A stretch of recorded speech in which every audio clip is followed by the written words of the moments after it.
Hello there everyone and welcome to a new review on the channel, and today we're going to be looking at a bit of an older product but still relatively new, and that is MindBlox by Craig Petty and Penguin Magic. This is a very cool and interesting deck that is going to allow you to do a multitude of routines, whether magic or mentalism, but most of them have a mentalism touch to it, but they're still very fun because they can be done for all ages. So let's roll the intro and get straight into it.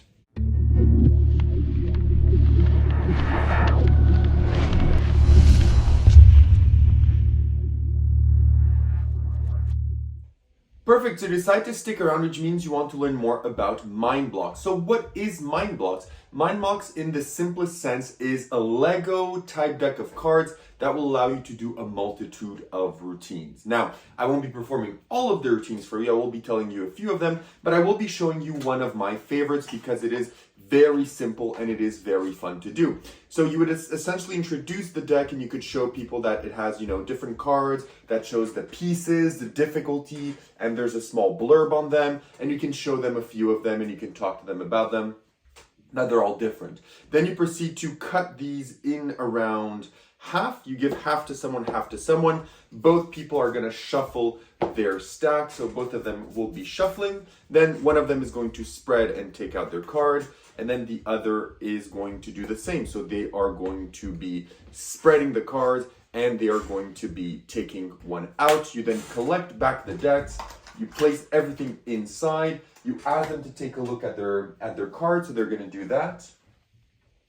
So they take a look at their cards, and then you can do it with your back turn. They can place them in their pocket, you can come back, you do your blurbs, you're like, okay, you're thinking of this, blah, blah, blah, all your mentalism spiel, and you can tell that you're thinking of an ambulance and you're thinking of a unicorn, and of course, you would be correct, okay? So that's one of the things that you could do with MindBlox. You can do also other stuff with MindBlox, such as, you can have the card spread, you have someone take it out, and then you have them read the small blurb on the bottom, and you have them think of the longest word that there is. So they're going to read it, and I immediately know that the longest word in the blurb is terrified. So if I do read it for you as well, the longest word is indeed terrified on the second line. You can also do it with the numbers and a lot of different things, but there's a ton of applications that you can do with this deck. Some of them also include prediction routines, one-ahead routines,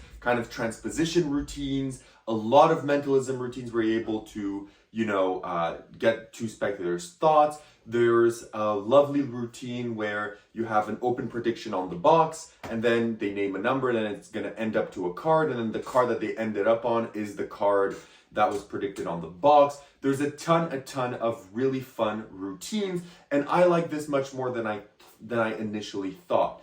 So now that we know what this is, let's talk about where you buy this, how much does it cost, and what do you get. So you can buy this primarily from Penguin Magic, but it's also available from other magic dealers. Personally, I bought mine where I buy almost all of my magic from ALAKAZAM Magic.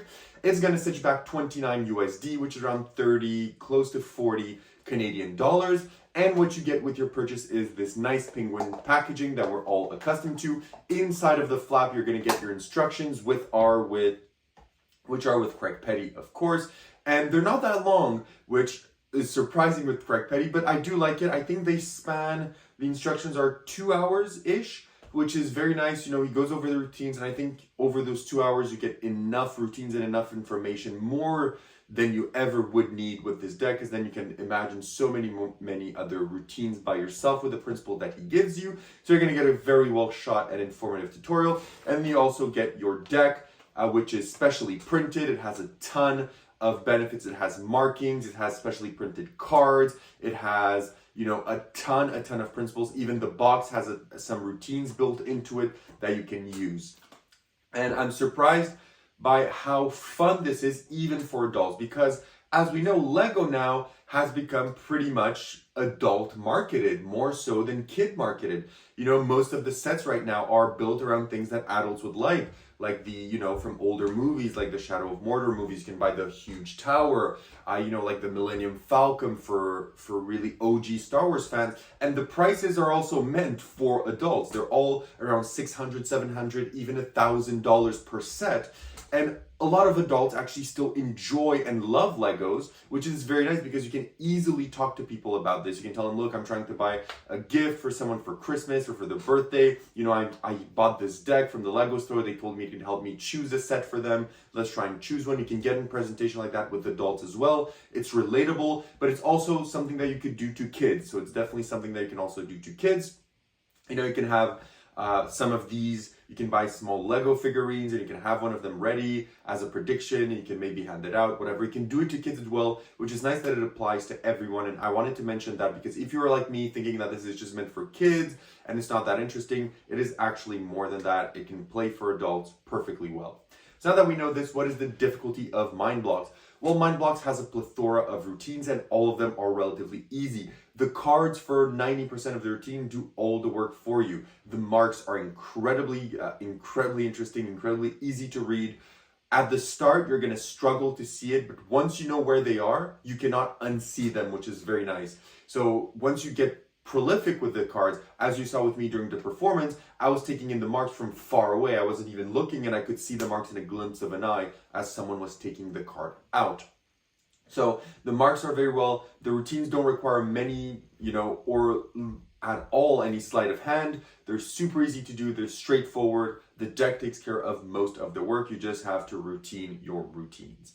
Now let's talk about practicality. So what do you need to carry around in order to do MindBlox? Well, in order to do MindBlox, all you need to do is carry around your deck of cards, and that is it. You can, of course, if you want to do some one-aheads or some predictions like that, you can have a pad of post-it notes and a pen with you, and you'll be good to go, but you don't need much more than that. So as long as you have your deck and maybe some billets and a pen, you're good to go for a full act with just this deck if you want, okay? Additionally, you can also just carry around half the deck, which makes you not need to carry the box. So you can just take half the deck, put it in an elastic band, and just carry that with you as well if you want. That is an option too.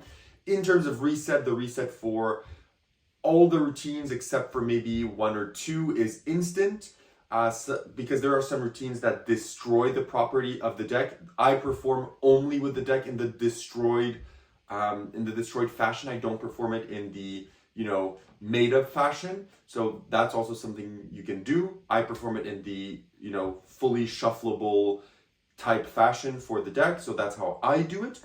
Additionally, so the reset is very quick. In terms of table, you do not need a table for the effects. There's a ton of effects that don't need a table. Some of them do need a table, but you can do a lot of them without a table.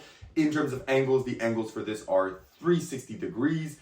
In terms of inspectability, the cards can be inspected without any problems. Of course, maybe if you leave them for too long, people could maybe, if they're familiar with how you can spot marked cards, by flicking the borders and stuff like that, they could spot something.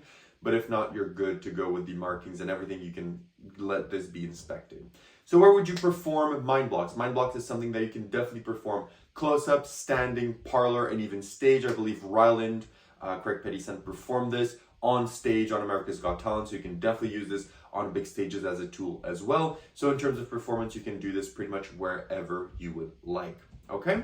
So now that wraps everything up, let's talk about positives and negatives, and as always, we will start with the negatives. So what are the negatives of MindBlox? The only negative that I could maybe find of MindBlox is that some routines, as I said, if you want to do a full act, you're going to have to at one point just use half the cards to not have something repeated. So some of the routines you can do and it's always going to be a different outcome, but some of the routines have a recurring outcome. That's all I'm going to say.